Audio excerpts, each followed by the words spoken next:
Hello friends, आज हम बात करेंगे गोइट्रोजेंस के बारे में।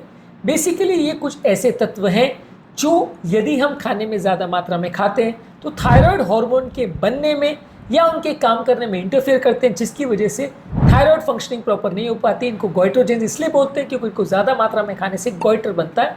गोइट्रोजेंस यानी गोइटर बनाने वाले तत्व, ये क्या होते हैं, कैसे काम करते हैं, किस लेवल पर काम करते हैं, ये सारी चीज़ों पर आज हम बात करेंगे। कैसे हम इनसे बच सकते हैं, इनके हेल्थ इंप्लीकेशंस क्या होते हैं, ये सारी चीज़ों पर बात करेंगे। टॉपिक पर जाने से पहले जो लोग हमारे चैनल पर नए हैं उन्हें रिक्वेस्ट करूँगा कि चैनल को सब्सक्राइब करें, वीडियोस को लाइक करें, शेयर करें, फॉलो करें, कमेंट करें, पूरा देखें। टॉपिक इंपॉर्टेंट है इसलिए इसे एंड तक देखिएगा। बिना समय बिगाड़े चलिए शुरू करते हैं इंपॉर्टेंट वीडियो। सबसे पहला, टाइप कितने होते हैं गोइट्रोजेंस के। ग्लूकोसिनोलेट जो कि कंपाउंड है जो कि क्रूसीफेरस वेजिटेबल्स में होता है, जैसे ब्रोकोली, ब्रसेल्स स्प्राउट्स, कैबेज यानी पत्ता गोभी, फूल गोभी यानी कॉलीफ्लावर, केल और बॉक चॉय इसमें होता है। ये बेसिकली ऐसे कंपाउंड्स होते हैं जो बॉडी में मेटाबोलाइज होते हैं और ये ग्लूकोसिनोलेट्स ब्रेक डाउन होकर थायोसाइनेट्स और आइसोथायोसाइनेट्स बनाते हैं जो कि आयोडीन अपटेक को इनहिबिट करते हैं, यानी थायराइड ग्लैंड में आयोडीन अपटेक को रोकते हैं। जैसा कि हम जानते हैं कि थायराइड ग्लैंड के प्रॉपर फंक्शनिंग के लिए थायराइड ग्लैंड के अंदर ये आयोडीन जो मिनरल है उसका अपटेक होना जरूरी है, नहीं तो थायराइड ग्लैंड प्रॉपर काम नहीं कर सकता। ये ग्लूकोसिनोलेट उसमें इंटरफेयर करते हैं, इसलिए सब्सटेंस को बहुत ज़्यादा मात्रा में खाने से थायराइड हार्मोन कॉम्प्रोमाइज़ हो सकता है। इसके अलावा एक सब्सटेंस होता है फ्लैविनॉइड्स, जिसमें कुछ एंटीऑक्सीडेंट प्रॉपर्टीज़ होते हैं, प्लांट कंपाउंड्स होते हैं जो कि सोया प्रोटीन्स में या सोया प्रोडक्ट्स में रहते हैं। इसमें जेनिस्टिन और डाइटजीन करके कंपाउंड्स होते हैं जो कि थायराइड हार्मोन के मेटाबॉलिज्म और सिंथेसिस में इंटरफेयर कर सकते हैं, इसलिए इन्हें भी ज़्यादा नहीं खाना चाहिए। इसके अलावा वातावरण में कुछ थायोसाइनेट्स डायरेक्टली होते हैं जो कि बेसिकली, वैसे तो हमने डिस्कस किया था कि ग्लूकोसिनोलेट्स के प्रोडक्ट्स से बनते हैं और थायराइड हार्मोन में आयोडीन के अपटेक के साथ इंटरफेयर करते हैं।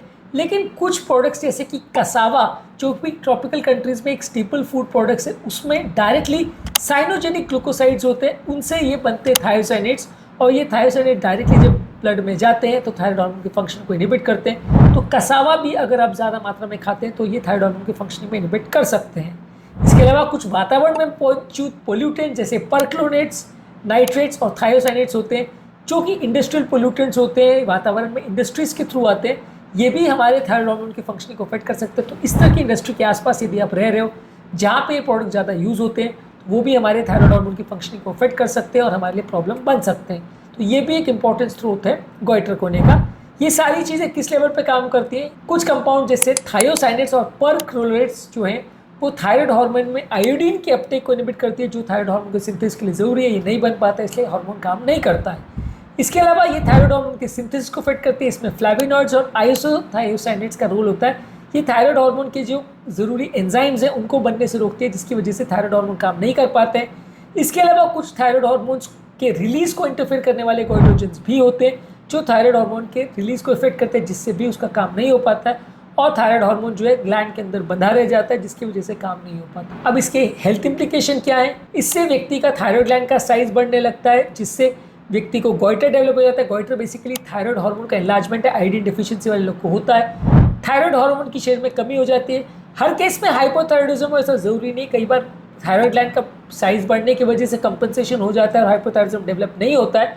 पर कई केसेस में जब थायराइड हार्मोन इतना ज़्यादा नहीं बन पाता है तो वहाँ पे शरीर में थायराइड हार्मोन की कमी देखने को मिलती है और हाइपोथायराइडिज्म के क्लिनिकल फीचर्स देखने को मिलते हैं। इसके अलावा कई बार इस तरह के कंपाउंड जहाँ लोग ज़्यादा खाते हैं वहाँ आयोडीन की भी बॉडी में कमी हो सकती है, जिसकी वजह से भी थायराइड हार्मोन के प्रोडक्शन और काम करने के तरीके में इफेक्ट पड़ सकता है।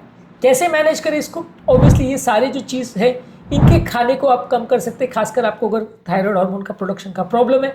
इसके अलावा ये सारी चीज़ों को आप अगर बॉईल करें, स्टीम करें या फर्मेंट करें तो इससे ये गोइट्रोजेनिक कंपाउंड्स का फंक्शनिंग कंपेरेटिवली कम हो जाता है। ये जो ग्लूकोसिनोलेट्स है ये ब्रेक डाउन हो जाते हैं, जिसकी वजह से इनका काम कम हो जाता है और ये आपकी थायराइड हार्मोन की फंक्शनिंग को अफेक्ट नहीं करेंगे। इसके अलावा आप आयोडीन को मात्रा में ज़्यादा बढ़ा दीजिए, यदि आपके खाने पीने में आयोडीन की मात्रा ज़्यादा है तो वो भी बेटर हो जाएगा। ये सारे खाद्य पदार्थों को आप पूरा बंद नहीं करना चाहते तो थोड़ी मात्रा में लेते रहें। और यदि इस सब कंपाउंड्स की वजह से थायराइड ग्लैंड में बहुत ज़्यादा प्रॉब्लम आ रही है, ऑलरेडी हार्मोन अगर कम हो गया है तो आप डॉक्टर से बात करके हार्मोन सप्लीमेंट्स ले सकते हैं और जहाँ तक पॉसिबल है इन सप्लीमेंट्स के साथ आप थायराइड हार्मोन को अफेक्ट करने वाले गोइट्रोजेंस का एक्सपोजर को कम भी करें तो उससे भी आपको फायदा होगा। बेसिकली ये सब्सटेंस ऐसे जिनके बारे में जानना ज़रूरी है और जहाँ तक पॉसिबल है इन्हें अवॉइड करना ज़रूरी है, तभी आप इस बीमारी से बच सकते हैं। आज के टॉपिक में हमने बात करी कि गोइट्रोजेंस क्या होते हैं और किस तरह से वो हमारे शरीर में काम करते हैं, कितने टाइप के होते हैं और किस तरह से वो थायराइड हार्मोन की फंक्शनिंग को अफेक्ट करते हैं, बचने के लिए क्या करना चाहिए, इन सब चीज़ों पर हमने बात करी। उम्मीद करूँगा कि आज के टॉपिक में कुछ नई बातें जानने को मिली होगी। जो लोग हमारे चैनल पर नए हैं उन्हें रिक्वेस्ट करूँगा कि चैनल को सब्सक्राइब करें, वीडियोज़ को लाइक करें, शेयर करें, फॉलो करें, कमेंट करें पूरा।